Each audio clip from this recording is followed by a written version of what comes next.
The Immortal of the Sword Chapter 42. Keluarga Huang. Hanya ada dua orang di dalam aula besar klan, Huang Yunchong dan Huang Qianjun. Ketika Huang Qianjun selesai memberitahu ayahnya semua yang telah terjadi hari ini, dia merasa gugup. Huang Yunchong terdiam lama, kemudian, dia tertawa terbahak-bahak. Tawanya yang gembira datang langsung dari hati, dan bergema di seluruh aula selama beberapa waktu. Huang Qianjun langsung santai, baru pada saat itulah dia berani bertanya, "Ayah, menurutmu aku juga baik-baik saja?" Huang Yunchong berjalan ke arahnya dan memukul bahunya dengan keras. "Oke, Anda tidak melakukannya dengan baik, Anda tidak bisa melakukannya lebih baik. Kamu punya nyali, nak." Aku terkejut. Huang Qianjun mengusap bahunya yang sakit dan menyeringai. "Ayah, aku baru mengikuti Suyi selama 2 hari, tapi kamu benar, saya sudah belajar banyak. Saya merasa seperti menyia-nyiakan hidup saya sebelumnya. Itu berarti Anda telah memilih orang yang tepat untuk diikuti." Huang Yunchong hanya bisa menghela nafas. Suyi adalah bakat tersembunyi, tapi dia pasti akan mengungkapkan kecemerlangannya yang sebenarnya dan naik ke surga cepat atau lambat. Jika Anda mengikutinya, Anda akan menjadi terkenal bersamanya. "Ayah, saya tidak memikirkan semua itu," kata Huang Qianjun malu-malu. "Saya hanya berpikir bahwa ketika saya menghabiskan waktu bersama saudara Su, saya sering merasa wawasan saya berkembang." Huang Qianjun tertawa terbahak-bahak. "Anakku, memiliki sikap seperti itu adalah yang terbaik. Sanjungan buta hanya akan membuatnya kurang memikirkan Anda, dan Anda hanya akan merendahkan diri sendiri. Memperlakukannya dengan tulus adalah kebijakan terbaik. Dia tidak bisa membantu tetapi senang. Sebagai kepala keluarga Huang, bagaimana dia bisa melewatkan kekuatan jaringan Su Yi atau metode transendennya? Pencapaiannya di bidang kedokteran bahkan membuat Wu Guangbin yang terkenal itu mendesah kagum. Keahliannya dalam membuat pedang bahkan meyakinkan Wang Tianyang untuk memanggilnya Grandmaster. Dan dia bahkan tahu cara mengusir hantu. Tambahkan semua itu ke sosok perkasa yang berdiri di belakangnya, Fu San dan Lady Spirit Jade, antara lain. Su Yi seperti naga tersembunyi. Bagi putranya untuk melayani di sisinya adalah suatu berkat. Kamu tidak perlu khawatir tentang pembunuhan Wen Jieyuan. Antara Ni Beihu dan Fu San, tidak mungkin Wen Changqing mengetahui keterlibatan Su Yi." Huang Yunchong tersenyum. "Sebaliknya, sangat mungkin kematian Wu Ruoqiu dan hubungannya dengan gerbang Deathbringer akan melibatkan keluarga Wen. Jika demikian, itu akan sangat memusingkan bagi Wen Changqing dan kepala keluarga Wen Changqing." Huang Qianjun mau tidak mau bertanya, "Ayah, pernahkah Anda mendengar tentang gerbang Deathbringer?" Ayahnya berhenti, seolah mencoba mengingat sesuatu. "Itu sekitar 100 tahun yang lalu. Gerbang Deathbringer adalah faksi sesat teratas di Zhou Agung, dengan sejumlah besar murid yang tersebar di seluruh negeri. Mereka mengorbankan nyawa tak berdosa yang tak terhitung jumlahnya atas nama mengembangkan seni sesat mereka, mengundang murka dewa dan manusia. Mereka dibenci secara universal. Pada akhirnya, keluarga Kekaisaran Zhou Agung mengirim sekelompok Dewa Bumi dari Tanah Suci nomor 1 kami, Sekte Pedang Naga tersembunyi, untuk bergabung dengan kaum bangsawan dan membasmi mereka. Butuh waktu 3 tahun, tetapi pada akhirnya, gerbang Deathbringer runtuh, menghilang begitu saja. Insiden itu disebut, kesengsaraan pembawa kematian. Sejak hari itu, gerbang Deathbringer tidak ada lagi. Meskipun banyak pelaku kejahatan selamat dan tersebar di seluruh kekaisaran, sulit bagi mereka untuk berkumpul dengan cara yang berarti. Saat ini, saya khawatir hanya sedikit orang yang pernah mendengar tentang mereka." Huang Qianjun akhirnya mengerti. "Jadi maksudmu Wu Ruoqiu adalah orang yang selamat dari kesengsaraan Deathbringer? Atau mungkin salah satu murid yang tersisa?" "Kemungkinan besar, iya." Huang Yunchong mengangguk, lalu tertawa dingin. "Gerbang Deathbringer telah hilang selama lebih dari 100 tahun. Tidak ada cara untuk mengetahui bagaimana faksi sesat ini memulihkan vitalitasnya. Tapi ada satu hal yang berani saya katakan dengan pasti, para penyintas hanya berani beroperasi di balik kegelapan dan di balik pintu tertutup, bersembunyi seperti tikus karena takut ketahuan. Jika ditemukan, semua orang akan bersatu melawan mereka." Dia berhenti, lalu melanjutkan, "Jika Wen Changqing benar-benar mengetahui tentang Wu Ruoqiu selama bertahun-tahun, itu sama saja dengan berkolusi dengan orang-orang yang selamat dari gerbang pembawa kematian. Kejahatan seperti itu sudah cukup untuk mengundang bencana ke seluruh keluarga Wen." Mata Huang Qianjun bersinar, dan dia dengan gembira menggosokkan kedua tangannya. "Ayah, ketika Fu San mengetahui tentang ini, apakah dia akan mengambil kesempatan untuk memberi pelajaran pada keluarga Wen?" Huang Yunchong terdiam sesaat, lalu menggelengkan kepalanya. Di masa lalu, penemuan seperti itu memang akan memberikan pukulan besar bagi keluarga Wen, tetapi sekarang berbeda. Mengapa demikian? Karena keluarga Wen akan memiliki murid Grandmaster di antara mereka. Terlepas dari dirinya sendiri, suara Huang Yunchong mengungkapkan sedikit kecemburuan. Bahkan dia tidak dapat menduga bahwa Wen Lingzhao akan memenangkan hati Zhu Guqing begitu lama setelah memasuki Akademi Asal Surga, apalagi menjadi muridnya. Status setinggi itu sudah cukup untuk mengintimidasi bahkan penguasa kota. Gelombang emosi mengalir di hati Huang Qianjun, dan dia tidak bisa tenang. Dia akhirnya mengerti betapa beratnya gelar murid Grandmaster sebenarnya. Perkebunan Tuan Kota. Ketika dia mendengar laporan Ni Beihu, Tuan Kota Fusan yang terpelajar hanya bisa mengangguk. Kamu menangani insiden ini dengan baik. Wen Changqing dan putranya tahu tentang Wu Ruoqiu, namun merahasiakannya. Mereka mengundang bencana ke seluruh keluarga mereka. Fusan tertawa dingin. Dia secara alami tahu tentang organisasi bejat, gerbang Deathbringer juga. Tuan Kota, akankah kita memanfaatkan kesempatan ini untuk menempatkan keluarga Wen di tempatnya? Ni Beihu berbisik, matanya berkedip. Ini bukan waktu yang tepat. Fusan menggelengkan kepalanya. Tuan Muda Su sudah membuang Wu Ruoqiu, yang artinya kita tidak punya saksi. Selain itu, murid Grandmaster baru saja muncul dari dalam barisan mereka. Apapun yang terjadi, kita harus memperlakukan mereka dengan hormat. Kita tidak bisa gegabah. Dia berhenti, lalu bertanya, apa yang Tuan Muda Su katakan tentang ini? Ni Beihu membeku. Dia sebenarnya tidak mengatakan apa-apa tentang itu. Fusan bergumam, kita tidak bisa menangani masalah ini sendiri. Langkah kita selanjutnya hanyalah mencari Gold Worms di kota, itu saja. Ingat, setelah Anda menyelesaikan penyelidikan, Anda harus melapor ke Tuan Muda Su. Ya Pak, Ni Beihu mengangguk mengakui. Benar, ada sesuatu yang lain. Fusan tiba-tiba teringat sesuatu. Dia mengeluarkan undangan berhias emas yang telah dia persiapkan sebelumnya dan memberikannya kepada Ni Beihu. Ini adalah undangan ke perjamuan Gerbang Naga. Tolong cari waktu untuk mengirimkannya ke Tuan Muda Su. Ni Beihu menerimanya, tetapi dia tidak bisa tidak berkata, Tuan, mengingat sikap Tuan Muda Su, saya khawatir dia akan meremehkan untuk berpartisipasi dalam kompetisi semacam itu. Fusan tersenyum dan menggelengkan kepalanya. Siapa bilang aku meminta partisipasinya? Saya telah mengundangnya sebagai tamu VIP. Dia bisa menonton dan mengomentari kehebatan bela diri para pemuda bersama kami. Ni Beihu langsung mengerti, Tuan Kota Fusan berencana menggunakan ini sebagai kesempatan untuk menjembatani kesenjangan antara dia dan Sui. Tiba-tiba, seorang penjaga mendekat dan melaporkan, Tuan Kota, kepala keluarga Wen Changqing dan tetua kedua Wen Changqing telah datang meminta audiensi. Bawa mereka masuk, kata Fusan seenaknya, lalu tertawa. Komandan Ni, mengapa kamu tidak menebak mengapa mereka ada di sini? Ni Beihu juga tertawa, lalu menjawab tanpa ragu. Tidak diragukan lagi mereka ada di sini untuk melepaskan diri dari hubungan apapun dengan gerbang Deathbringer. Lagi pula, jika tuduhan itu melekat, bencana bisa terjadi kapan saja. Fusan mengangguk setuju. Selain itu, kemungkinan besar mereka akan sangat meminta dukungan kita untuk membawa Wu Ruoqiu ke pengadilan.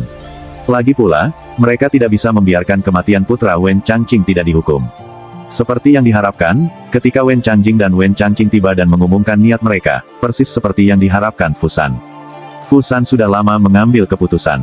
Dia akan memulihkan reputasi mereka dan bekerja sama dengan mereka dalam upaya menangkap Wu Ruoqiu. Malam itu, pengawal tua penguasa kota dan penjaga keluarga Wen mengambil tindakan, menjelajahi kota untuk mencari sesuatu yang mencurigakan. Ini membuat seluruh kota menjadi gempar dan menarik banyak perhatian. Tapi semua ini tidak ada hubungannya dengan Sui. Angin malam bertiup kencang, dan sinar bulan sejernih air. Sui berdiri di halaman, dan setelah mengebor teknik pemurnian tubuh pinus dan derek beberapa kali, dia mengangkat Mortal Edge dan mulai berlatih seni pedangnya. Wosh, wosh, wosh. Sosoknya yang tinggi dan kurus tiba-tiba menjadi sangat halus seperti makhluk immortal. Pedangnya bergerak bersamanya, garis-garis cahaya pedang berhamburan seperti bintang jatuh, bunga api beterbangan saat saling bersilangan. Dia secepat kilat, bayangan sekilas. Langit malam yang tenang beriak seperti air, seolah-olah pedang panjang itu mengiris cahaya bulan itu sendiri. Di bawah cahaya lembutnya, sebuah bayangan samar muncul dan menghilang, seperti nyala api yang berkedip-kedip. Cepat, terlalu cepat, pedang ilusi tumpang tindih, dan cahaya pedang bergeser dengan anggun. Bahkan Sui sendiri tampak sekilas dan halus, sulit untuk dilihat.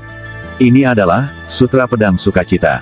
Dengan sepenuhnya menguasai jiwa kepahlawanan Anda bisa menghembuskan angin gembira. Inti dari sutra ini menjadi bebas dan tidak terkekang seperti angin, tidak terkendali dan kemana-mana sekaligus, tanpa ketinggian yang tidak dapat Anda capai atau tempat yang tidak dapat Anda tuju. Sutra Pedang Bersukacita hanya mencakup 6 gerakan. Menarik galaksi, mencabut matahari dan bulan, membelah gunung dan laut, memutuskan melankolis, membatasi kemurnian, dan mengembara ke 10 arah. Malam sebelumnya, Sui mengandalkan menarik galaksi untuk membantai lebih dari 100 cacing gold dalam satu gerakan. Ini adalah salah satu gaya pedang pamungkas yang Sui ciptakan di kehidupan sebelumnya. Kekuatannya yang luar biasa dan kedalaman dao besarnya sudah cukup untuk menempatkannya di dekat puncak bahkan di antara gaya pedang alam kekaisaran. Sayangnya, karena keterbatasan kultivasinya, Sui saat ini paling banyak dapat melatih sikap dan gerakan sutra pedang. Dia tidak bisa menyadari esensi atau kedalamannya. Tanpa esensinya, tanpa Grand Dao atau kebenaran yang mendalam, itu adalah seni pedang dari Dao bela diri. Di dunia kultivasi, teknik rahasia marsial Dao dapat dibagi berdasarkan prinsip dasar berikut. Seni lebih rendah dari hukum, dan hukum lebih rendah dari Dao. Dalam hal, seni sulap, sihir, didahulukan dan, seni, di urutan kedua. Tapi dalam, sihir Taois, Dao, lebih diutamakan daripada, sihir. 4 alam Dao bela diri mewakili pelepasan kematian secara bertahap, dan seni bela diri yang dapat digunakan para ahlinya belum sepenuhnya melepaskan diri dari duniawi. Pada akhirnya, mereka hanyalah, seni, atau, teknik. Teknik marsial Dao dinilai berdasarkan kekuatan. Ada 4 klasifikasi, kuning, mendalam, bumi, dan surga. Kelas kuning berada di bawah, sedangkan kelas surga berada di atas. Setiap kelas dibagi lagi menjadi tinggi, sedang, dan rendah. Biasanya, kultivator realem sirkulasi darah paling baik bisa berlatih seni bela diri tingkat kuning. Dari sini, Anda dapat menyimpulkan bahwa akumulasi Ki, tungku dalam, dan kultivator Anas Rafa masing-masing berhubungan dengan tingkat yang dalam, bumi, dan surga. Bahkan jika Anda melemparkan seni bela diri tingkat tinggi ke penggarap alam sirkulasi darah, dengan kultivasi mereka akan kesulitan menyadari kekuatan penuhnya. Singkatnya, dalam hal seni bela diri tingkat tinggi tidak selalu lebih baik. Mereka harus sesuai dengan kultivasi Anda saat ini.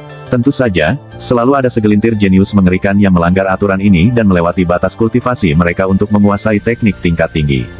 Misalnya, Sutra Pedang Sukacita Sui sedang berlatih. Meskipun itu hanya dianggap sebagai seni, jika kamu benar-benar mencoba menilainya, kamu akan menemukan bahwa itu jauh melebihi teknik biasa. First Immortal of the Sword Chapter 43. Setelah waktu yang dibutuhkan untuk menyeduh sepoci teh dentang, sosok halus Sui berhenti di tempatnya. Dia berdiri di tengah halaman dan menyarungkan pedangnya. Dengan satu senandung terakhir dari pedangnya, kegelapan dan cahaya bulan yang beriak mendapatkan kembali ketenangan mereka sebelumnya. Menyenangkan, mata Sui berbinar, dan dia merasa mabuk, tanpa hambatan. Mengapa dia menyebutnya pedang kegembiraan? Tubuhnya seperti kaca berwarna, hatinya seperti matahari dan bulan, bercahaya namun tenang. Dia bersukacita, baik tubuh maupun pikiran. Inilah salah satu alasan Sui begitu setia pada Dao Pedang. Setelah mandi, Sui kembali ke kamarnya, mengambil teh ginseng yang telah diseduh sebelumnya, dan menghabiskan isi cangkirnya. Cairan itu langsung menghilangkan kelelahannya. Kemajuan saya di tahap refining sinyu terasa lebih lambat daripada di tahap refining muskel, pikir Sui sambil diam-diam mengamati perubahan halus tubuhnya. Tapi sekarang setelah saya tinggal di klinik aprikot, saya tidak kekurangan obat-obatan herbal. Selama saya mempertahankan tingkat peningkatan ini, saya akan mencapai penyelesaian penuh dari tahap refining sinyu dalam sebulan. Tapi bagaimanapun juga, saya harus mengumpulkan persediaan obat-obatan spiritual sebelum saya mulai memurnikan tulang. Saya tidak punya harapan untuk mengeraskan kerangka saya ke tingkat sumsum seperti embun beku, dengan hanya mengandalkan ramuan obat biasa. Sui hanya bisa menghela nafas. Dia awalnya berencana untuk berjalan-jalan melalui pegunungan Azureklut. Pegunungan berlanjut sejauh ratusan mil, luas dan luas. Mereka tidak diragukan lagi memasukkan tempat-tempat dengan energi spiritual yang terkonsentrasi. Obat spiritual selalu muncul di tempat seperti itu. Tetapi akhir-akhir ini, dia sibuk dengan kultivasinya, dan beberapa hal telah terjadi, yang semuanya menunda rencananya untuk menjelajahi pegunungan untuk mencari obat. Tuan Mistik, aku sudah memutuskan. Tiba-tiba, suara malu-malu King Wan muncul dari dalam labu. Su Yi tertegun. Tidak ada orang lain di sini di malam hari. Anda bebas berkeliaran sesuka Anda, tidak perlu tinggal di dalam labu sepanjang waktu. Oh, tak lama kemudian, King Wan melayang dengan gaun merahnya, wajahnya yang mungil dan cantik malu-malu. Dia berbisik, Tuan Mistik, tanpa perintahmu, aku tidak berani pergi tanpa izin. Cukup, Anda tidak harus begitu pendiam. Ini tidak seperti saya penjahat, mengapa kamu begitu gelisah? Su Yi menggelengkan kepalanya. Dia tahu bahwa setiap kali dia melihatnya, dia membeku seperti kelinci yang terkejut, sangat takut dia tidak berani bernapas terlalu keras. Dia berbicara dengan malu-malu juga. Ketika tatapan mereka bertemu, matanya dipenuhi dengan teror dan kekaguman. Dia membuatnya tampak seperti dia menggertaknya secara teratur. Terlepas dari kata-katanya, dia masih tampak berhati-hati. Su Yi tidak mau repot untuk melanjutkan masalah ini, jadi dia berkata, apa yang kamu putuskan? King Wan meremas tinjunya, seolah berusaha membangun keberanian, tetapi pada akhirnya, dia masih tidak berani menatap tatapan Su Yi. Tuan Mistik, saya tidak memiliki ingatan sebelum saya mati. Saya tidak ingin meninggalkan dunia ini tanpa mereka, jadi, Su Yi menyelesaikan kalimatnya untuknya. Jadi, Kamu telah memilih untuk berkultivasi dan melihat apakah kamu dapat memulihkan ingatanmu yang hilang. King Wan buru-buru mengangguk. Memehem, tenang, gumam Suyi. Bahkan jika kamu tidak dapat memulihkannya sendiri, aku akan membantumu. Dari saat dia pertama kali melihat King Wan, dia menemukan bahwa meskipun dia hanya hantu kelas terendah, hanya jiwa yin, tubuh jiwanya sangat murni. Tambahkan fakta bahwa dia telah melupakan hidupnya, dan Suyi menyadari bahwa ada sesuatu yang tidak biasa tentang dirinya, yang menarik minatnya. Terima kasih, Guru Mistik. Mata cerah King Wan bersinar dengan rasa terima kasih. Matanya benar-benar indah, besar, dengan kedalaman yang bisa membuatmu tersesat. Sudut matanya agak miring, dia memiliki sepasang mata Phoenix yang cerah. Saat mata seperti itu tersenyum, mereka sangat memikat, dengan pesona bawaan. Sayangnya, dia masih terlihat seperti wanita muda di usia remaja. Dia cantik dan murni, tetapi kurang pesona dewasa. Namun demikian, tidak dapat disangkal bahwa dia akan berkembang menjadi tipe kecantikan mengerikan yang dapat menjatuhkan suatu bangsa. Dia masih punya banyak ruang untuk tumbuh. Pertama, aku akan mengajarimu mantra pengantar untuk Sutra Asura 10 arah. Ini seharusnya cukup untuk meredam tubuh jiwa Anda dan mengubah Anda, selangkah demi selangkah, dari jiwa yin menjadi hantu. Saat dia mengatakan ini, dia duduk di depan mejanya, mengeluarkan kertas dan kuas, dan mulai memercikkan tinta ke halaman. Setelah menjadi hantu, tubuh jiwa hantu begitu terkonsentrasi, mereka tidak perlu lagi takut akan sinar matahari. Mereka bisa berjalan melalui dunia fana dengan cara yang sama seperti orang lain. Ini adalah satu-satunya cara untuk melangkah dengan benar ke jalur kultivator hantu. Selanjutnya, kultivator hantu berbeda dari kultivator biasa, kekuatan jiwa mereka adalah sumber dari tubuh jasmani mereka. Mereka tidak perlu meredam daging, darah, atau ki mereka seperti seniman bela diri biasa. Jadi, setelah menjadi hantu, mereka bisa langsung masuk ke Origin Dao. Tetapi berevolusi dari jiwa yin menjadi hantu tidaklah mudah. Pertama, dia harus menjadi hantu, lalu hantu. Hanya dengan begitu dia bisa menjadi hantu. Tak lama kemudian, Suyi meletakkan kuasnya dan menunjuk ke teknik kultivasi yang baru ditulis. Lihatlah, King Wan dengan hati-hati mendekat, tidak berani terlalu dekat dengan Suyi. Dia menundukkan kepalanya dan fokus pada teks. Sesaat kemudian, dia menghembuskan napas dan berkata, Mystic Master, saya sudah menghafalnya. Secepat itu, Suyi terkejut. Dia menatapnya, tatapannya jernih dan polos, tapi dia terdengar agak bingung. Aku tidak tahu mengapa, tapi aku mengingat semuanya dalam sekejap. Sekali baca, dan saya ingat setiap kata tanpa ada penyimpangan. Suyi mengangkat alisnya. Kekuatan pemahamanmu ternyata sangat bagus. Dalam hal ini, saya akan melanjutkan dan menjelaskan misteri yang mendalam. Mengingat ingatanmu, mengingatnya seharusnya tidak sulit. Dia kemudian mulai dengan menjelaskan nama tekniknya. Sutra Asura 10 arah, adalah karya klasik Taois tertinggi yang pernah ditulis oleh Kaisar Hantu Laut Barat, serta kitab rahasia nomor 1 di mata para kultivator hantu dunia. Setelah mendapatkan sutra ini di kehidupan sebelumnya, Suyi pernah membaca dan menelitinya. Pada akhirnya, dia mencapai kesimpulan. Jalan seorang kultivator hantu benar-benar berbeda dari kultivator jiwa biasa. Tidak peduli seberapa lemah tubuh kedagingan seorang kultivator jiwa, mereka masih hidup, bernafas, manusia. Mereka menggunakan darah, ki, dan kultivasi mereka untuk memelihara dan meredam jiwa mereka. Kultivator hantu, sebaliknya, berjalan di jalan orang mati. Saat mereka mengalami metamorfosis, jalan mereka membawa mereka ke dunia bawah. Ambil Kaisar Hantu dari Laut Barat. Dia secara teratur mengklaim dirinya sebagai utusan dunia bawah. Suyi juga tidak asing dengan Dao dunia bawah. Kemampuannya untuk bereinkarnasi dan mengolah lagi melibatkan konsep misterius seperti samsara dan kelahiran kembali, keduanya adalah bagian dari Netherworld Dao. Tidak berlebihan untuk mengatakan bahwa jika King Wan berkultivasi bersamanya, bahkan jika kesuksesannya mengecewakan, dia setidaknya akan setara dengan Kaisar Hantu Laut Barat. Tak lama kemudian, Suyi menjelaskan seluk-beluk teknik kultivasi secara rinci. Apakah kamu punya pertanyaan lain? King Wan menutup matanya dan berpikir sejenak, lalu menggelengkan kepalanya. Mystic Master, sepertinya metode kultivasi ini tidak terlalu sulit untuk dipahami. Suyi menatapnya dalam-dalam. Mulai sekarang, kamu akan mengolah sutra ini. Tinggi dewa di labu pemelihara jiwa di siang hari. Pada malam hari, Anda dapat berkeliaran dengan bebas di dalam halaman, tetapi Anda tidak boleh mengambil satu langkah pun di luar temboknya tanpa perintah saya. Iya, King Wan dengan patuh mengakui perintahnya. Menghadapi Suyi, seolah-olah dia tidak tahu apa itu penolakan dan perlawanan. Suyi berbalik dan tidak menghiraukannya lagi. Dia berbaring, dan tak lama kemudian, dia tertidur lelap. Larut malam, semuanya diam. King Wan menunggu lama, seolah membangun keberanian. Akhirnya, dia mengangkat keliman gaunnya dan dengan hati-hati melayang keluar ruangan dan duduk di atas pohon belalang tua. Kain merah gaunnya bergoyang tertiup angin. Kakinya tidak bersepatu, memperlihatkan kulit putih dan jari kakinya yang tampak seperti diukir dari batu giok putih. Dia menendang kakinya di udara saat dia menikmati angin malam. Akhirnya, dia benar-benar santai. King Wan melihat ke atas melalui cabang-cabang dan mengintip ke langit berbintang yang diterangi cahaya bulan, matanya yang besar bersinar dengan gembira. Bibir merah mudanya terbuka, dan dia menyenandungkan lagu yang merdu dan halus.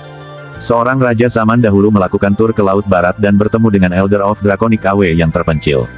Dia pergi ke utara, memasuki gua roh di Gunung Immortal, dan mencuri jimat spiritual Yu yang agung.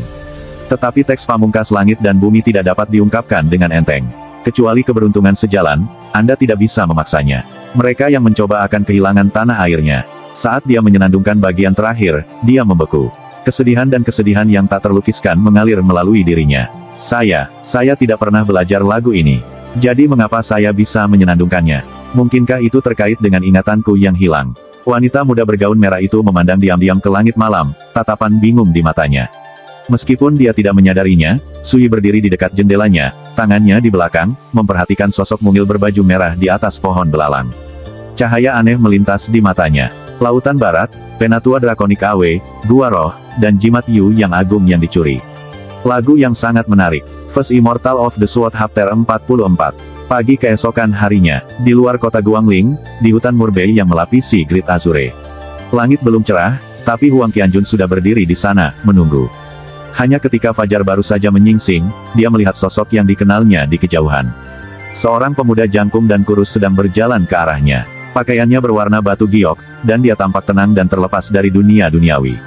Itu Sui, kakak Su. Huang Qianjun tersenyum dan bergegas menyambutnya. Dia membawa sarapan dalam kotak kayu per yang sangat indah dan sepanci anggur tua yang dipanaskan. Kamu belum makan, kan? Ini kaldu tulang dan sarapan yang disiapkan juru masak kami, sementara ini dari gudang anggur ayahku. Ini vintage 30 tahun. Huang Qianjun tertawa riang. Su Yi tertegun. Sisihkan mereka untuk saat ini. Tidak akan terlambat untuk menikmatinya setelah saya selesai berkultivasi. Dengan itu, dia berjalan ke hutan Murbei dan, mengabaikan yang lainnya, mulai berlatih teknik pemurnian tubuh pinus dan derek. Huang Qianjun menunggu di dekatnya. Dia tahu bahwa teknik Su Yi luar biasa, tapi dia tidak bisa memahami kedalamannya. Itu sebabnya dia tetap tenang, reaksinya tidak seperti keterkejutan yang ditunjukkan Xiao Tianque atau Xi Jin hari itu. 2 jam penuh berlalu sebelum Su Yi menyelesaikan latihannya. Huang Qianjun buru-buru membuka kotak makan, mengeluarkan sup dan sarapan, dan mengaturnya di atas batu terdekat. Kemudian dia membuka panci berisi anggur panas dan mulai menuangkannya ke dalam cangkir. Su Yi tidak berdiri di atas upacara. Dia mendekati batu itu, duduk secara acak, mengambil sumpitnya, dan mulai makan. Apakah kamu tahu mengapa aku memintamu untuk menemuiku di sini hari ini? Dia bertanya. Huang Qianjun menggelengkan kepalanya. Aku sudah memikirkannya, tapi aku belum tahu kenapa. Tirai dibuka di perjamuan gerbang naga hanya dalam 2 minggu. Akhir-akhir ini, kamu mengikutiku dan bekerja di sisiku, jadi tentu saja aku tidak bisa membiarkanmu tampil terlalu buruk di jamuan makan. Su Yi menyesap anggur, memejamkan mata, dan menjilat bibirnya. Dalam hati, dia tidak bisa membantu tetapi mengangguk. Rasa tua ini benar-benar berbeda. Huang Qianjun langsung hampir tidak koheren karena kegembiraan, dan suaranya bergetar. Kakak Su, apakah kamu berencana memberiku petunjuk? Kamu bisa mengatakan itu. Su Yi mencicipi kaldu tulang. Rasanya sangat segar dan lezat, dan jelas bahwa mereka menambahkan tidak sedikit ramuan obat yang berharga. Itu sangat bermanfaat untuk kultivasi seorang seniman bela diri. Ini, Huang Qianjun merasa seolah-olah ada harta yang jatuh ke pangkuannya, dan pikirannya menjadi kosong. Dia telah mempertimbangkan segala macam kemungkinan, tetapi tidak pernah terpikir olehnya bahwa Su Yi akan membantu membimbing kultivasinya. Jangan hanya berdiri di sana seperti orang idiot. Lanjutkan dan tunjukkan seni bela diri yang paling Anda kuasai. Su Yi menunjuk ke tempat terbuka di dekatnya. Huang Qianjun buru-buru mengangguk dan bergegas pergi. Dia menarik napas dalam-dalam, tetapi tidak segera bergerak. Hanya setelah dia menenangkan dirinya, dia mulai. Swoosh! Sikapnya perkasa saat dia mengayunkan tinjunya, gerakannya kuat dan berskala besar. Ini adalah teknik pamungkas dari keluarga Huang, tinju 6 harmoni niat bentuk. Su Yi makan dan minum sambil menonton, tetapi lambat laun, dia kehilangan nafsu makan. Dia juga tidak mau minum lagi. Alisnya menyatu. Pada saat Huang Qianjun telah menjalankan seluruh tinju 6 harmoni niat bentuk, Su Yi memegangi kepalanya, dan dia merasakan sakit kepala datang. Kakak Su, saya menyelesaikan latihan saya. Huang Qianjun dipenuhi keringat, dan semangatnya bergetar karena antusiasme. Fondasimu dalam martial Dao hampir tidak bisa dilewati, tetapi pencapaianmu dalam seni bela diri kurang. Tidak, mereka benar-benar berantakan. Su Yi menghela nafas. Dia hampir tidak tahan melihat latihan Huang Qianjun. Dia bahkan tidak bisa memaksa dirinya untuk makan. Mata Huang Qianjun melebar. Dia tampak bingung, tidak yakin bagaimana harus menanggapi. Tak lama kemudian, wajahnya memerah karena malu, dan dia berkata, "Kakak Su, aku akan bekerja keras untuk meningkat." Tapi di dalam, dia merasa agak bingung. Dia saat ini berada di tahap refining muscle, dan menurut ayahnya, fondasinya sekuat mungkin. Selain itu, dia sudah memiliki tingkat penguasaan yang pasti atas tinju 6 harmoni niat bentuk. Itu sama sekali tidak memalukan seperti yang dikatakan Su Yi. Tapi Huang Qianjun tahu lebih baik daripada berdebat. Dia kemudian melihat Su Yi bangkit dan berdiri di lapangan yang sama. Apa artinya, membentuk kemauan? Anda membutuhkan, bentuk, dan niat. Tinju 6 keharmonisan niat bentuk adalah keharmonisan pikiran dan kehendak dan ki dan kekuatan, bahu dan pinggul, lutut dan siku, serta tangan dan kaki. Serangan mendarat seketika, diluncurkan dengan kekuatan penuh bahkan 1 inci dari target mereka. Saat dia berbicara, dia melompat ke dalam tindakan, menguraikan teknik yang baru saja dilakukan Huang Qianjun, tinju 6 harmoni niat bentuk keluarga Huang. Dia meninju, memutar, berbalik, dan menerjang. Gerakannya kencang dan kompak, tubuhnya seperti tali yang melilit. Dengan setiap gerakan, momentumnya tumbuh sampai dia sekuat gunung, kuat dan sangat kuat. Namun di tengah semua gerakan ini, langkahnya setegas bajak baris, dan ketika dia berdiri, kakinya seperti terpaku ke tanah. Dia tegas tapi tidak kaku, fleksibel tapi tidak lembut. Bahkan saat posisinya meregang, gerakannya tetap stabil dan kuat. Murid Huang Qianjun menyempit, dan hatinya bergetar. Ingat, inti dari teknik tinju ini adalah ungkapan, bentuk dan niat sebagai satu kesatuan. Yang berwujud dan tidak berwujud hidup berdampingan, dan ketegasan dan kelembutan bertepatan, memberikan keseimbangan antara gerakan dan ketenangan. Setiap kali Anda memukul, bayangkan diri Anda mengangkat palu dewa untuk memukul genderang surga, suaranya mengejutkan langit dan mengguncang bumi, mengejutkan jiwa semua orang yang mendengarnya. Dari kejauhan, Huang Qianjun melihat Su Yi melontarkan pukulan seolah mengangkat gunung atau mengguncang gerbang surga, atau bahkan, seolah mengayunkan palu besar ke genderang langit. Momentum sombong itu mengguncang Huang Qianjun sampai ke intinya.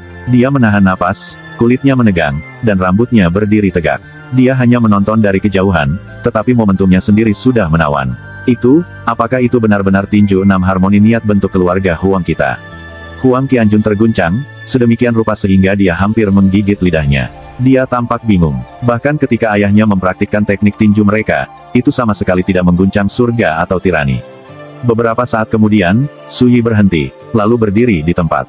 "Apakah Anda memahami?" dia bertanya. Huang Qianjun bingung. Lalu dia berkata dengan malu-malu, "Kakak Su, aku mengerti sedikit, tapi aku tidak bisa mengerti intinya." Suaranya menghilang, dan dia menundukkan kepalanya. Baru saja, dia tenggelam dalam keterkejutan. Bagaimana mungkin dia cukup tenang untuk secara serius merenungkan kedalaman gerakan Su Yi?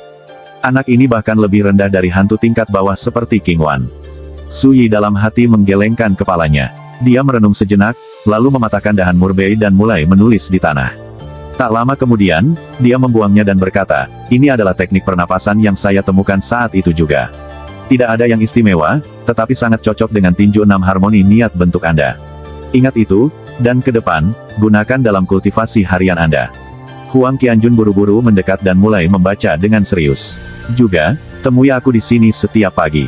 Saya akan memberi Anda petunjuk tentang teknik tinju Anda. Tapi aku hanya bisa membantumu selama 7 hari. Jika Anda tidak dapat memahami kebenaran muskil sederhana seperti itu dalam seminggu, tidak perlu lagi mengikuti saya. Luangkan waktumu dan renungkan sendiri. Aku akan kembali sendiri." Dengan itu, Su Yi berbalik untuk pergi. Huang Qianjun berdiri di sana, sejenak linglung. Tiba-tiba, dia menarik napas dalam-dalam dan menggertakkan giginya. "Saudara Su baru saja memberi saya keberuntungan yang luar biasa. Jika saya tidak bisa merebutnya, saya mungkin juga membenturkan kepala saya ke dinding dan mati. Itu yang diharapkan. Ini tidak seperti semua orang di dunia ini pada dasarnya pintar atau sangat berbakat, terutama di tempat spiritual yang gersang dan duniawi seperti ini. Saya tidak bisa menuntut terlalu banyak dari Huang Qianjun." Saat dia berjalan kembali ke klinik aprikot, Su Yi akhirnya mengerti. Dia memiliki pengalaman kehidupan masa lalunya, dan dia telah melihat terlalu banyak jenius yang tak tertandingi dan mengerikan. Karena itu, dia secara tidak sadar menempatkan standar yang terlalu tinggi pada Huang Qianjun. Kembali ke klinik, saat dia melihat Su Yi, pelayan Huqian bergegas menghampirinya. "Tuan, Nona Ling Sui sedang berkunjung dengan 2 tamu." Mereka sedang menunggumu di Apricot Cottage. Pondok Apricot. Itulah nama tempat tinggal Su Yi saat ini. 2 tamu. Su Yi tertegun. Dia mengangguk, dan melangkah melewati pintu belakang klinik.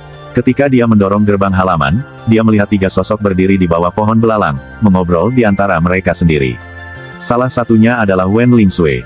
Dia mengenakan gaun biru hijau, yang menguraikan sosoknya yang ramping, dan rambut hitamnya yang subur diikat ke belakang menjadi ekor kuda, memperlihatkan lehernya yang panjang.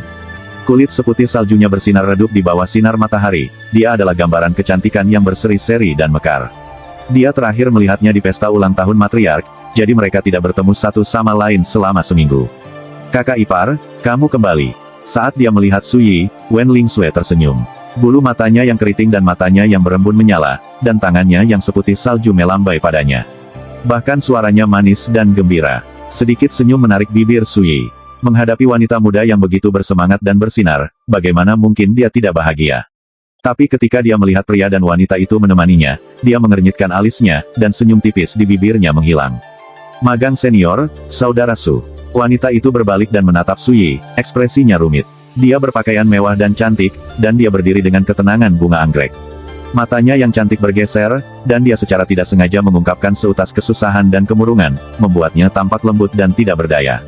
Mengapa kamu di sini? Su Yi tampak tenang di luar, tetapi di dalam hati, dia mengingat kembali ingatannya tentang pengunjung tak terduga ini. Nan Ying, dari para murid sekte luar Blue River Sword Manor, dia adalah satu-satunya gadis yang pernah dekat dengannya. Dia pendiam dan lembut, dan dia sangat mengaguminya. Dia telah menjadi pendampingnya yang paling dekat. Pada saat itu, dia belum membangkitkan kembali kenangan masa lalunya, jadi dia masih murung dan menyendiri, hampir tidak punya teman. Kehadiran Nan Ying sangat menghiburnya. Mereka menemani satu sama lain siang dan malam selama 3 tahun. Meskipun mereka tidak pernah secara resmi menjadi kekasih, juga tidak pernah hidup bersama, orang luar melihat mereka sebagai pasangan. Tapi saat dia kehilangan kultivasinya dan diusir dari Blue River Sword Manor, Nan Ying menghilang. Dia belum melihatnya sejak itu, bahkan tidak sekalipun. Bahkan setelah pernikahannya dengan keluarga Wen, dia sudah lama tertekan karenanya, dan dia kesulitan melepaskannya. Dia merasakan dorongan untuk mencarinya dan bertanya bagaimana dia bisa begitu tidak berperasaan lebih dari 1 kali. Wajar untuk mengatakan bahwa perasaannya terhadap Nan Ying telah menjadi simpul di hatinya. Setiap kali dia memikirkannya, semangatnya tenggelam dan hatinya sakit.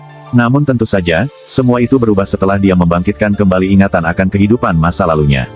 Tetap saja, dia tidak akan pernah menduga dia akan muncul di sini tiba-tiba.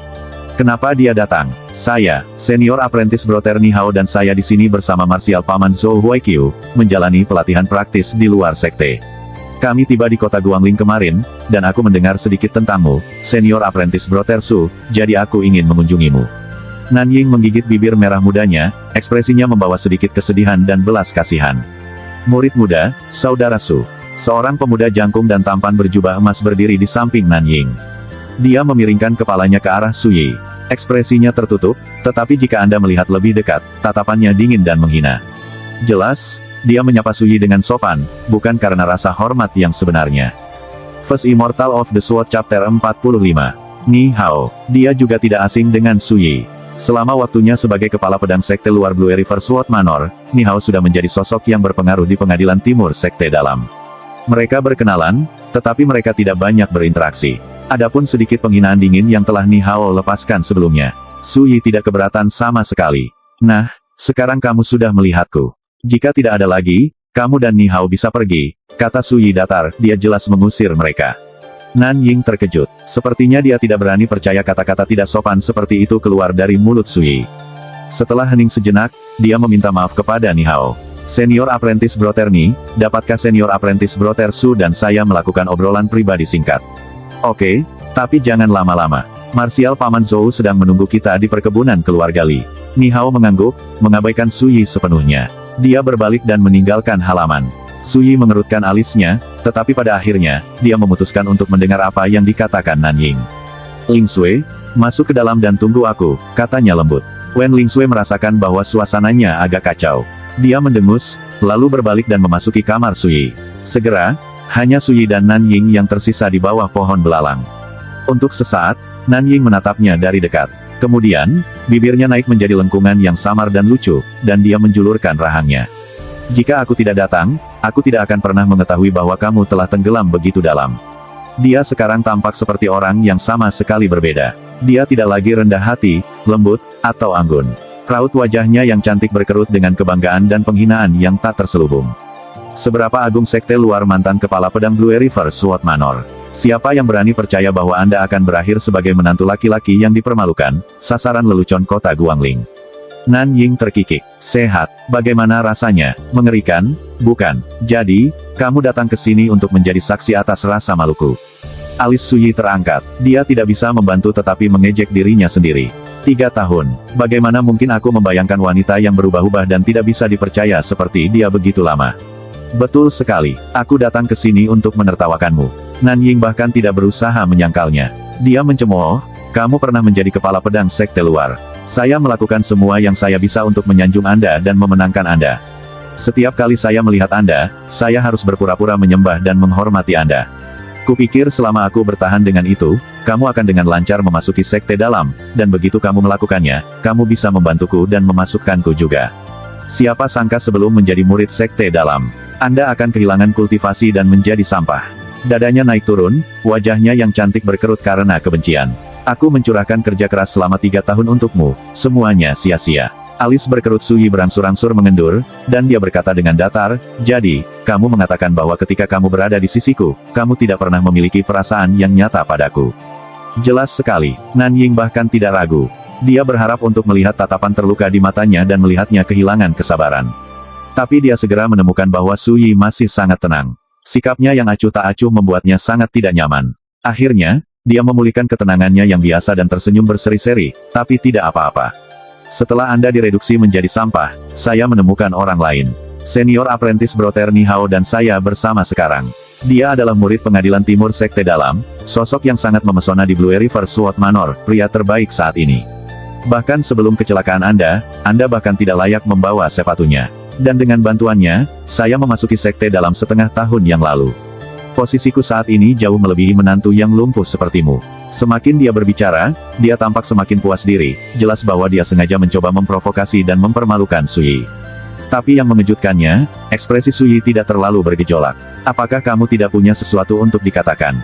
Nan Ying hanya bisa bertanya. Aku hanya merasa sedikit kasihan pada Nihao, kata Suyi dengan santai. Dia hanyalah alat bagimu. Anda pasti akan menendangnya keluar dari pintu begitu Anda menemukan seseorang yang lebih baik untuk dipegang teguh. Nan Ying membeku, lalu tersenyum tipis. Suyi, oh, Suyi. Aku terkejut, sepertinya kamu sudah jauh lebih pintar sejak terakhir kali kita bertemu. Kamu benar, tapi tidak mungkin aku akan mengakuinya kepada siapapun sekarang. Suyi mengangguk. Aku bisa mengerti itu. Kamu tidak mengerti apa-apa. Nan Ying tertawa dingin. Saya baru menjadi murid sekte dalam setengah tahun yang lalu. Jika Anda tidak menyia-nyiakan 3 tahun hidup saya bisa melakukannya lebih cepat. Suyi menghela nafas pada dirinya sendiri. 3 tahun itu, saya yakin buta. Wanita ini tidak hanya berubah-ubah, dia hanyalah pelacur yang akan menggunakan segala cara yang diperlukan untuk naik pangkat lebih tinggi. Suyi memikirkannya, lalu berkata dengan serius, metode dan kelihayanmu masih kurang. Seseorang yang benar-benar cakap tidak akan mengungkapkan sifat jelek mereka yang sebenarnya hanya untuk melampiaskan sedikit kebencian. Bahkan pelacur yang paling palsu dan paling berhati hitam pun harus mempertahankan penampilan luar yang indah. Sebagai tanggapan, Nan Ying hanya menyeringai, memamerkan giginya. Jadi, kamu akhirnya meledakkan dirimu dan menggunakan penghinaan. Izinkan saya memberitahu Anda, di mata orang lain, saya lembut, rendah hati, murni, dan perhatian. Bahkan beberapa anggota generasi sekte sebelumnya telah mengembangkan perasaan terhadapku. Bahkan jika menantu laki-laki lumpuh sepertimu mengatakan aku pelacur, siapa yang akan percaya padamu? Dia tertawa dengan kegembiraan yang tak tertandingi. Junior Apprentice Sister, sudah larut. Suara Nihao ditransmisikan dari luar halaman. Tiba-tiba, senyum Nan Ying memudar, begitu pula dengan kekejaman, kebencian, dan kebenciannya. Ekspresi kekhawatiran samar dan kecantikan yang rentan menggantikan mereka. Sikapnya sederhana, dan dia sangat cantik, anggun, dan anggun. Suyi menggelengkan kepalanya. Siapa yang mengira semua ini adalah akting? Suyi, kamu dan aku sudah menjadi bagian dari 2 dunia yang berbeda. Tidak peduli seberapa pahit atau tidak relanya perasaan Anda, yang dapat Anda lakukan hanyalah menginap di bawah atap orang lain seperti semut dan terus hidup dalam kemerosotan. Di masa depan, saya pasti akan melejit menjadi terkenal, mencapai ketinggian yang hanya bisa Anda lihat tetapi tidak pernah tercapai. Nan Ying mendekat, tatapannya tidak berperasaan dan acuh tak acuh. Ingat, bisiknya, jangan beritahu siapapun tentang apa yang terjadi hari ini, atau siapa yang tahu apa yang akan kulakukan. Dia tersenyum tipis, lalu berbalik untuk pergi. Tentu saja, bahkan jika kamu memberitahu orang-orang, tidak ada yang akan percaya menantu laki-laki yang lumpuh seperti kamu. Su Yi menyaksikan kepergiannya. Dia tidak bisa menahan diri untuk tidak menggosok hidungnya dan tertawa. Ini yang terbaik, jika tidak ada yang lain, dia telah melepaskan salah satu simpul mentalnya. Tidak perlu merindukan wanita yang direndahkan seperti dia. Seperti yang mereka katakan, taring ular beludak, sengat tawon, juga tidak beracun seperti jantung pelacur. Saudara ipar, pintu diam-diam terbuka, dan Wen Lingsue berjalan masuk. Namun, ekspresinya tidak sedap dipandang, dan ketika dia melihat ke arah Su Yi, tatapannya menunjukkan sedikit perhatian. "Kamu dengar itu?" tanya Su Yi. "Tidak jelas, tapi aku mendengarnya sebagian," kata Wen Lingsue dengan marah. "Wanita itu benar-benar keji. Saya belum pernah melihat orang yang begitu tak tahu malu dalam hidup saya. Jika saya tahu dia datang dengan niat buruk, saya tidak akan membawanya ke sini. Tidak ada kekurangan orang seperti dia di luar sana," kata Su Yi, tersenyum dan mengacak-acak rambut Wen Lingsue. Tidak perlu menyibukkan diri dengan dia. Tiba-tiba, dia menyadari bahwa meskipun baru seminggu sejak terakhir kali mereka bertemu, aura gadis itu telah mengalami transformasi halus. "Apakah Anda mulai menyempurnakan otot?" tanya Su Yi dengan heran. Wen Lingsue segera memberinya senyum cerah. "Itu karena teknik yang kamu ajarkan padaku itu luar biasa," katanya, berseri-seri.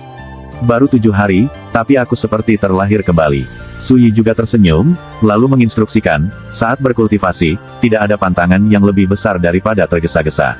Ingatlah untuk menstabilkan fondasi Anda dan meredam diri Anda sendiri. Anda tidak boleh serakah untuk kemajuan yang lebih cepat." Wen Lingsue mengangguk dengan tegas. "Aku akan mengingatnya." "Benar, apakah kamu berencana untuk berpartisipasi dalam perjamuan gerbang naga?" tanya Su Yi. Dia menggelengkan kepalanya, lalu menurunkannya, seolah menghindari tatapannya. "Kakak ipar, saya datang ke sini hari ini sebagian karena ada sesuatu yang harus saya sampaikan kepada Anda." Su Yi tertegun. "Apa itu?" dia berbisik. "Besok pagi, Paman Wen Changjing akan membawaku dan ayahku keluar kota. Kami akan pergi ke Heaven's Origin Academy untuk mengunjungi adikku. Kami akan pergi setidaknya setengah bulan, dan Paman berkata bahwa kamu tidak bisa ikut dengan kami." Dia terdengar sedih dan tak berdaya. "Apakah kamu takut aku akan marah?" "Haha, tidak perlu khawatir." Su Yi tidak bisa menahan tawa dan menghiburnya. Jelas dia mengkhawatirkannya, tidak ada alasan lain dia begitu khawatir tentang sesuatu yang begitu kecil. "Kalau begitu, kakak ipar, apakah kamu memiliki sesuatu yang ingin kamu sampaikan kepada adikku?" "Sepucuk surat juga bisa digunakan, saya bisa mengantarkannya untuk Anda," kata Wen Lingsue dengan tegas. Su Yi berencana untuk mengatakan, "Tidak, saya tidak," tetapi ketika dia melihat tatapan penuh harap wanita muda itu, hatinya melunak. Dia sangat sadar bahwa dia masih berharap dia dan saudara perempuannya dapat berdamai dan memperbaiki hubungan mereka. Sayangnya, meskipun dia tidak mengetahuinya, dia dan Wen Lingzhao menganggap satu sama lain sebagai orang asing. Tidak ada keretakan di antara mereka, juga tidak ada hubungan yang harus diperbaiki. Alasan mereka terasing, alasan mereka tidak tahan satu sama lain, adalah pernikahan mereka sendiri.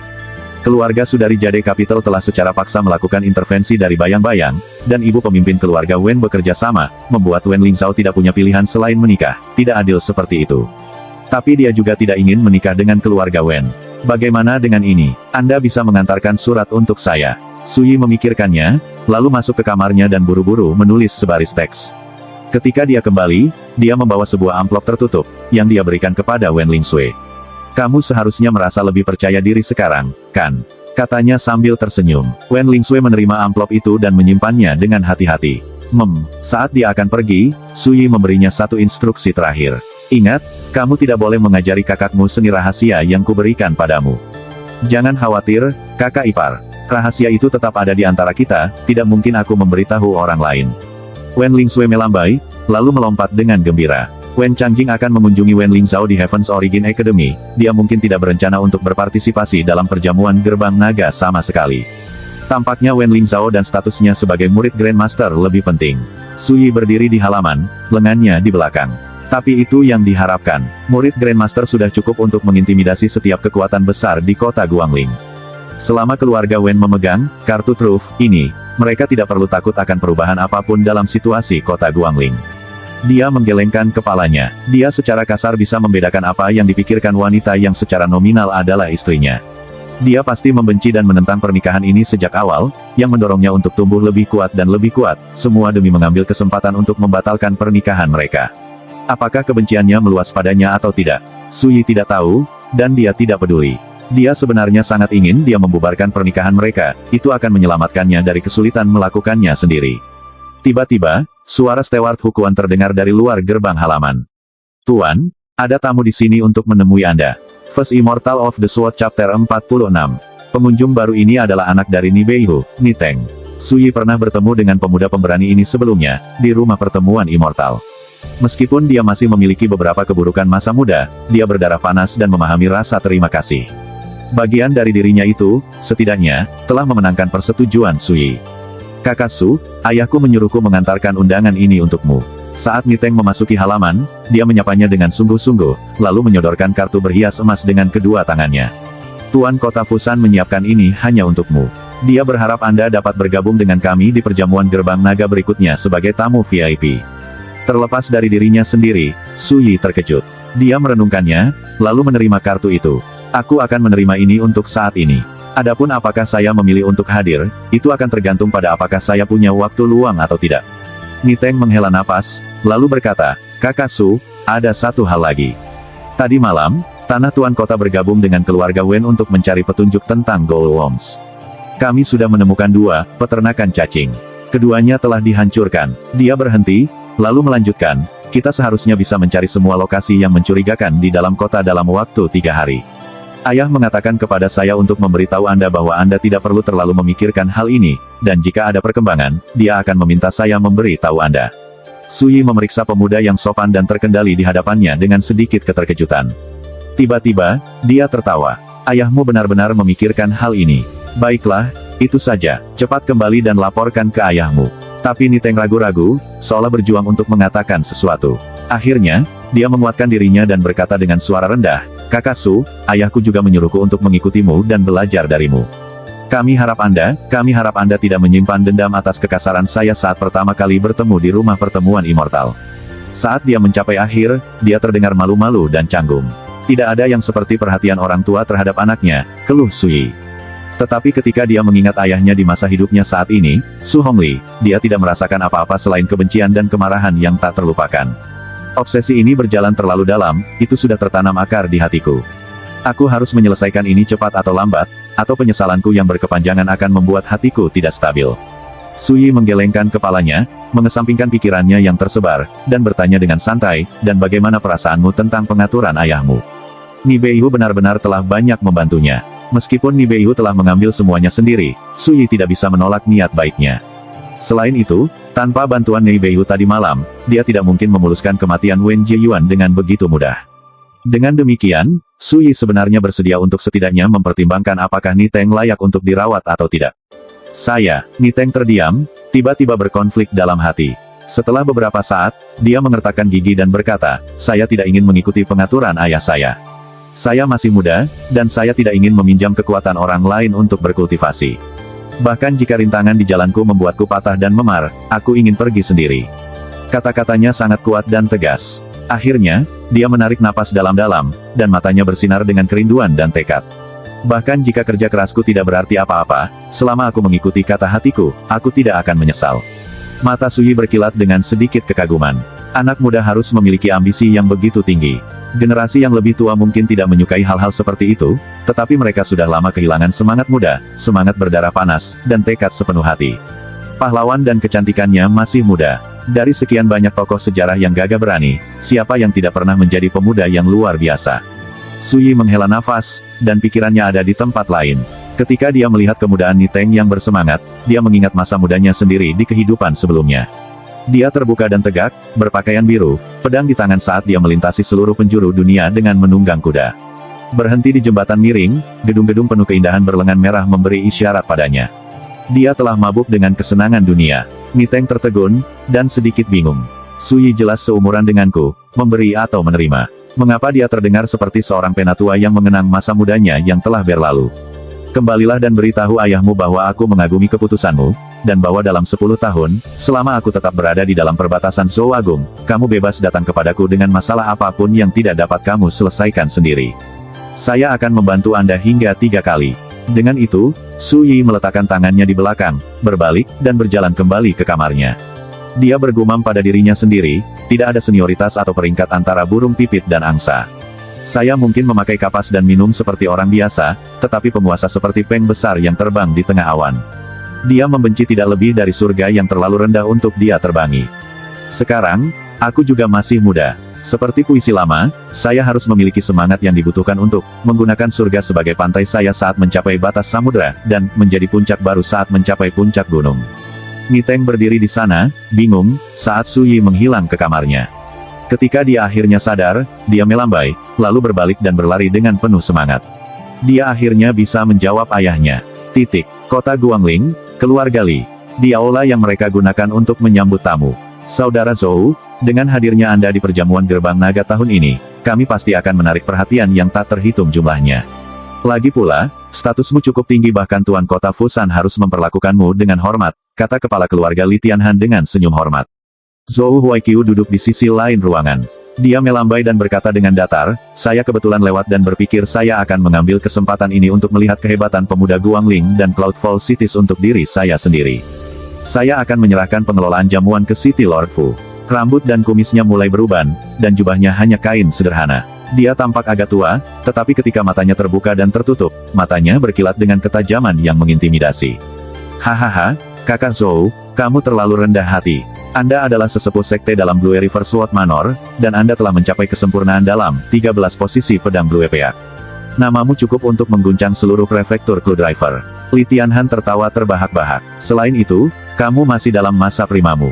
Anda pasti memiliki kesempatan untuk mengarahkan pedang Anda ke alam Grandmaster dan mencapai terobosan yang lebih tinggi lagi. Ini bukan hanya sanjungan kosong. Dari 12 tetua Blue River Sword Manor, Zhou Huaiqiu berada di peringkat keempat, dan pencapaiannya dalam dao pedang sangat indah dan dalam. Di prefektur Clue Driver, mereka menghormatinya sebagai penatua pedang Blue Peak. Alam Grandmaster, tatapan Zhou Huaiqiu menjadi sedikit berkabut, dan dia menghela nafas. Itu level yang sulit dijangkau, lebih sulit daripada mencapai langit biru. Saya telah terjebak di puncak alam akumulasi Ki selama 19 tahun sekarang, namun saya baru saja mencapai ambang alam Grandmaster. Siapa yang tahu berapa tahun perjuangan pahit yang harus saya lewati melalui pintu itu. Saat dia berbicara, Ni Hao yang tampan, berjubah emas, dan Nan Ying yang cantik dan lembut, berbaju putih, berjalan berdampingan. Kamu mengunjungi Su Yi, kan? Bagaimana kabarnya? Tanya Zhou Huaiqiu. Kami melihatnya, paman bela diri, kata Nan Ying dengan membungkuk sopan dan lemah lembut. Dia menghela nafas dengan sedih, magang senior, saudara setelah kehilangan kultivasinya dan menikah dengan keluarga Wen, kesulitannya benar-benar membuat hati seseorang sakit. Zhou Huaiqiu, ekspresinya rumit dan tatapannya kesal. Su Yi, bocah itu, memiliki bakat luar biasa untuk dao pedang. Ketika dia menjadi kepala pedang sekte luar, saya yakin bahwa prestasinya tidak akan kalah dengan magang senior Anda, saudara Ni Hao. Dia menghela nafas, tapi surga iri pada yang berbakat. Begitu saja, martial daunnya berakhir sebelum waktunya. Bagaimana bisa pemborosan seperti dia dibandingkan dengan senior apprentice Brother Ni Hao? Nan Ying bergumam pada dirinya sendiri, tetapi dengan suara keras, dia buru-buru menghibur Zhou Huaiqiu. Martial paman, semua itu ada di masa lalu. Anda tidak perlu khawatir tentang senior apprentice Brother Su, dia mungkin telah menjadi orang biasa, tetapi hidupnya cukup baik. Zhou Huaiqiu mengangguk. Itulah mengapa saya tidak pergi mengunjunginya, saya takut saya akan mengembalikan kenangan menyakitkan dan membuatnya merenungi kultivasinya yang hilang. Tiba-tiba, Ni Hao menoleh ke Li Tianhan. Paman Li, apakah junior apprentice Brother Mo Yun ada di rumah? Mata Li Tianhan berbinar, dan dia tertawa, benar-benar sedikit disayangkan, tapi dia baru saja pergi kemarin. Dia sudah dalam perjalanan kembali ke ibu kota prefektur Clue Driver. Ni Hao mengangguk. Itu masuk akal. Dengan status dan kultivasinya, dia tidak perlu bertarung di perjamuan gerbang naga. Ketika mereka membesarkan Li Mo Yun, Zhou Huaiqiu tidak bisa menahan senyum dan memujinya. Mo Yun, anak itu, benar-benar sesuatu. Bakatnya untuk martial dao luar biasa. Jika Anda bertanya kepada saya, dia akan dapat mencoba masuk ke alam akumulasi Ki dalam setahun. Hahaha, saudara Zhou, kamu melebih-lebihkan. Li Tianhan tertawa senang. Martial paman, apprentice Brother Ni Hao juga tidak bungkuk, namun kamu jarang memuji dia. Kamu terlalu bias. Nan Ying menyela dalam upaya genit untuk membela kehormatan Ni Hao. Melihat ini, Zhou Huaiqiu tidak bisa menahan tawa. Ni Hao memang naga di antara manusia, seorang jenius yang langka di kalangan pemuda. Bahkan tidak perlu mempertanyakannya. Li Tianhan melanjutkan, tapi menurut pandanganku, kesulitan Suyi kemungkinan besar akan menjadi lebih buruk. Zhou Huaiqiu mengerutkan alisnya. Mengapa kamu mengatakannya? Mata Li Tianhan berkilat. Setahu saya, istrinya, Wen Lingzhao, akan menjadi murid langsung Grandmaster Su Guqing, dan dia adalah kecantikan yang menakjubkan dengan banyak pengagum di Heaven's Origin Academy. Beberapa putra dari keluarga bangsawan telah mengumumkan bahwa mereka berencana untuk sepenuhnya menyingkirkan Su Yi dari sisinya. Dia berhenti, lalu mendesah dengan emosi. Mengingat situasinya, hari-hari mendatang tidak mungkin mudah bagi Su Yi. Anda bertanya kepada saya, dan jangan pedulikan yang lain, keluarga Wen sendiri cenderung semakin tidak memikirkannya. Sangat mungkin bahwa sesuatu yang tidak menguntungkan akan menimpanya. Mata Zhou Huaiqiu menyipit, dan dia terdiam. Dia merasa kasihan pada Su Yi dan kesialannya yang akan datang, tetapi tangannya terikat. Meskipun sedikit merasa bersalah, Zhou Huaiqiu tidak merasa cukup kuat untuk melawan murid Grandmaster, dan tentu saja tidak mungkin dia terlibat dalam urusan keluarga Wen. Untuk satu hal, itu terdengar seperti masalah. Di sisi lain, memperluas jangkauannya mungkin malah mengundang bencana ke dirinya. Dia tidak bisa menyalahkan orang lain untuk ini. Jika dia ingin menyalahkan seseorang, dia harus menyalahkan dirinya sendiri. Dia sama sekali tidak layak untuk wanita seperti Wen Lingzhao, kata Ni Hao dengan datar. Mari kita tidak membahas ini lebih jauh, kata Zhou Huaiqiu dengan lambaian, terlihat sedikit kesal. Li Tianhan tersenyum, tetapi di dalam pikirnya, sepertinya semua orang membuat prediksi yang sama. Mereka telah menyadari bahwa setelah Wen Lingzhao menjadi murid Grandmaster, Su Yi yang cacat itu secara efektif telah tamat. Cukup, sekarang saya hanya harus menunggu dan melihat kapan Mo Yun bergerak. Mulai hari itu, Zhou Huaiqiu, Ni Hao, dan Nan Ying tinggal di perkebunan keluarga Li. Mereka berencana untuk tinggal di sana sampai setelah perjamuan Gerbang Naga. Pagi keesokan harinya, kepala keluarga Wen Changjing, Wen Changtai, Qin King, dan Wen Lingsui meninggalkan kota Guangling untuk mengunjungi Wen Lingzhao. Dari awal hingga akhir, hanya Wen Lingsui yang repot-repot menyebutkan hal ini kepada Su Yi. Yang lain mengabaikan calon suami Wen Lingzhao sepenuhnya. Su Yi secara alami tidak keberatan.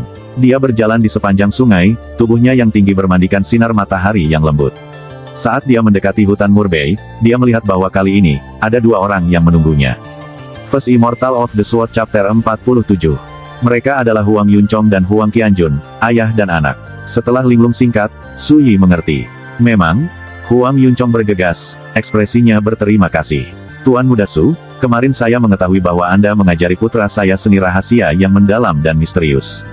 Saya kaget dan tersanjung, jadi saya datang ke sini untuk mengungkapkan rasa terima kasih saya secara langsung.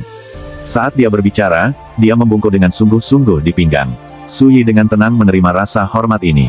Teknik pernapasan yang dia buat di tempat kemarin tidak terlalu tinggi atau mendalam, tetapi bagi keluarga Huang, yang mempraktikkan tinju 6 harmoni niat bentuk, itu adalah pukulan keberuntungan yang luar biasa. Huang Yunchong jelas sangat menyadari apa yang diwakilinya bagi keluarga Huang. Akan lebih aneh jika dia tidak datang untuk mengucapkan terima kasih. Itu bukan apa-apa, semudah mengangkat tangan saya. Jika tidak ada yang lain, silakan pergi. Saat dia berbicara, Su Yi berjalan ke hutan Murbei dan mulai berlatih teknik pemurnian tubuh pinus dan derek. Sikapnya agak dingin dan cuek, tapi Huang Yunchong sama sekali tidak keberatan. Setelah mendengar putranya menceritakan teknik pernapasan yang diajarkan Su Yi kepadanya, dia benar-benar kehilangan ketenangannya. Dia tidak bisa lebih bersyukur lagi. Ketika dia akhirnya tenang, dia mencapai satu kesimpulan. Dengan teknik pernapasan ini, keluarga Huang akan naik ke ketinggian baru. Mereka akan mencapai tingkat yang sama sekali baru. Ini adalah sesuatu yang bahkan tidak berani diimpikan oleh Huang Yunchong di masa lalu. Dao tidak bisa diajarkan dengan enteng, dan hukum tidak boleh diwariskan dengan santai. Di Zhou Agung, satu teknik pernapasan yang kuat sudah cukup untuk mengubah nasib seluruh klan. Nak, ingat apa yang aku katakan kemarin. Anda harus bekerja keras. Jangan mengecewakan Tuan Muda Su setelah semua yang dia lakukan untuk melatihmu. Huang Yunchong menarik napas dalam-dalam dan menepuk bahu Huang Qianjun. Kemudian, dia menoleh ke Su Yi yang jauh, yang sibuk melatih seni bela dirinya, dan mengepalkan tinjunya. Akhirnya, dia berbalik dan pergi dalam diam. Apa yang dia katakan padaku kemarin? Huang Qianjun tidak bisa tidak mengingat kata-kata serius yang diucapkan ayahnya di depan tablet peringatan leluhur mereka. Nak, kamu masih muda, dan kamu tidak mengerti pentingnya seni rahasia ini. Izinkan saya memberitahu Anda secara langsung bahwa teknik ini saja sangat berbobot, setiap generasi keluarga Huang akan mengingat kebajikan ini. Ini adalah pertama kalinya Huang Qianjun melihat ayahnya begitu serius. Ini juga pertama kalinya dia menyadari bahwa, hanya dengan mengikuti Su Yi dan bertindak sebagai bawahannya, dia secara tidak sengaja memberikan kesempatan kepada seluruh klannya untuk mengubah takdir mereka. Apakah ini yang mereka maksud ketika mereka mengatakan, ketika satu orang memperoleh Dao, bahkan anjing dan ayam mereka naik ke surga? Huang Qianjun melirik Su Yi, yang sedang berlatih seni bela diri tidak jauh dari sana. Penghormatan yang belum pernah terjadi sebelumnya mengalir di dalam hatinya. Kakak Su benar-benar luar biasa. Setelah menyelesaikan kultivasi hariannya, Su Yi berjalan mendekat dan melihat sarapan panas dan minuman yang telah disiapkan Huang Qianjun untuknya. Apakah ada obat spiritual dalam kaldu tulang hari ini? Lubang hidung Su Yi melebar. Dia mencium sesuatu yang berbeda di dalam sup. Kakak Su, ayahku berkata bahwa untuk minggu depan, pelayan kami akan menyiapkan obat spiritual untukmu sekali sehari. Dengan itu, Huang Qianjun mengeluarkan kantong bersulam dan menyerahkannya. Ini berisi 50 batu roh. Itu adalah tanda terima kasih keluarga Huang, dan kami harap Anda akan menerimanya. Jika Anda menolak, ayah saya tidak akan membiarkan saya melewati pintu. Tangkai obat spiritual sehari. 7 hari berarti total 7 tangkai. Tambahkan itu ke 50 batu roh, keluarga Huang benar-benar tidak mengeluarkan biaya. Su Yi tertegun meskipun dirinya sendiri. Bahkan tidak perlu membahas betapa langka dan berharganya obat-obatan spiritual. Batu roh bahkan lebih langka. Tidak ada yang bisa ditemukan di pasar, uang saja tidak cukup untuk membelinya. Sepengetahuan Su Yi, 3 klan besar kota Guangling masing-masing memiliki kurang dari 100 batu roh. Namun sekarang, keluarga Huang telah menawarkan 50 batu roh sekaligus. Huang Yuncong sebenarnya cukup pintar. Dia tahu bahwa nilai teknik pernapasan yang baik jauh melebihi harta karun seperti ini. Su Yi menggelengkan kepalanya, lalu mengesampingkan pikiran itu dan mulai makan dan minum. Huang Qianjun, sementara itu, memasuki tempat terbuka terdekat dan mulai berlatih tinju 6 harmoni niat bentuk. Saat dia menyelesaikan latihannya, Su Yi menunjukkan beberapa ketidaksempurnaan, lalu pergi. Pondok Aprikot. Dengan batu roh ini, untuk sementara aku bisa mengesampingkan rencanaku untuk mengambil obat di pegunungan Azureklut. Su Yi menuangkan isi kantong bersulam itu ke atas mejanya. Batu roh berkilauan, jernih dan transparan, memancarkan gelombang spiritual. Meskipun semuanya hanyalah batu roh tingkat 1, kelas terendah, mereka sudah sulit ditemukan di Great Zhou yang mandul secara spiritual. Tidak buruk. Dengan batu roh ini, saya bisa mencapai puncak tahap penghalusan otot dalam waktu 2 minggu. Bibir Su Yi melengkung ke atas dengan sedikit senyuman.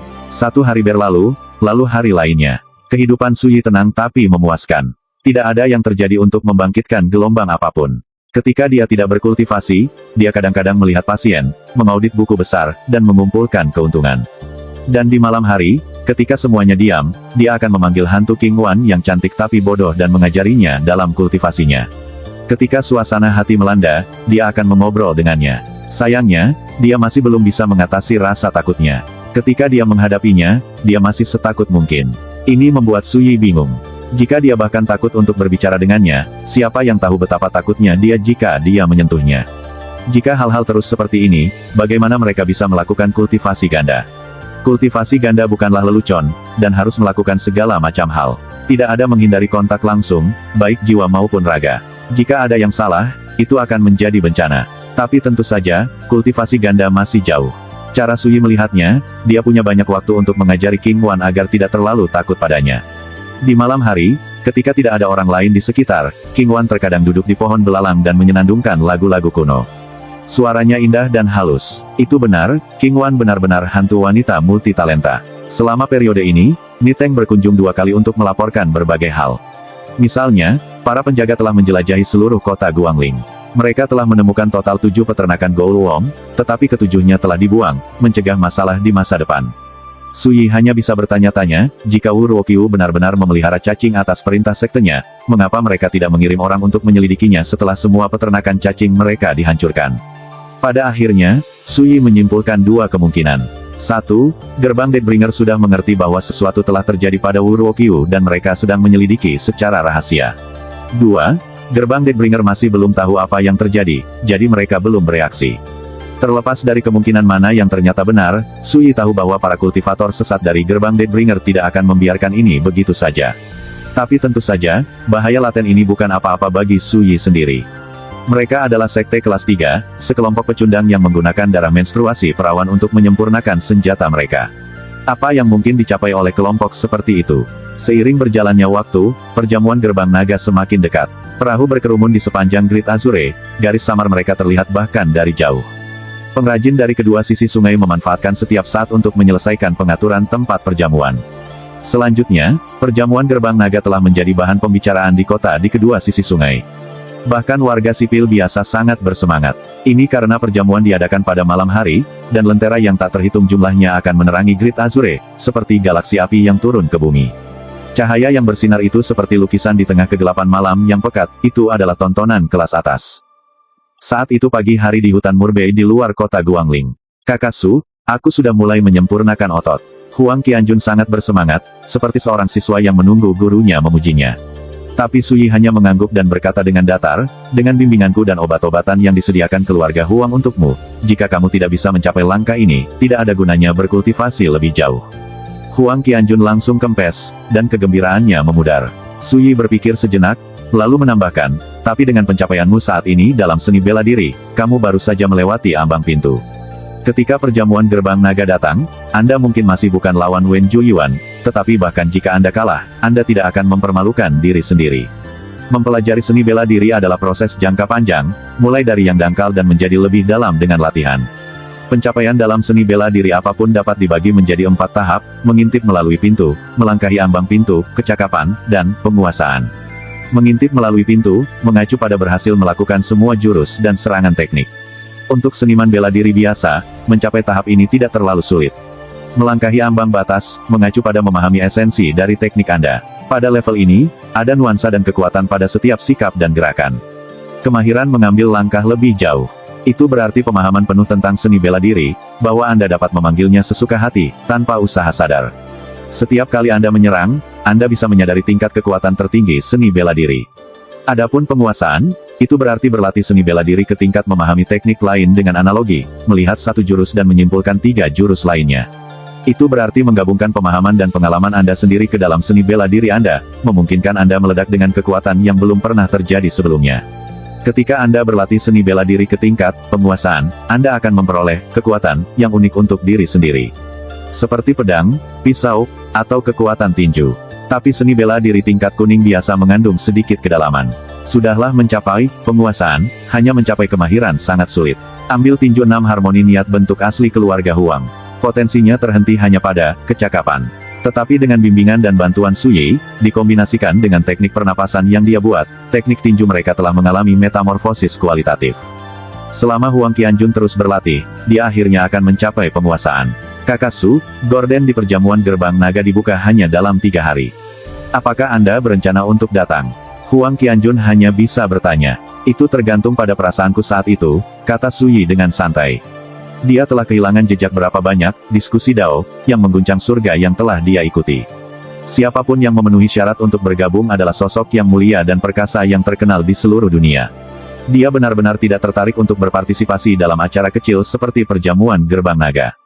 Huang Qianjun sedikit kecewa. Jika saudara Su berpartisipasi, saya khawatir dia akan dengan mudah mengambil posisi nomor 1. Memikirkannya saja sudah memenuhi hatinya dengan kegembiraan.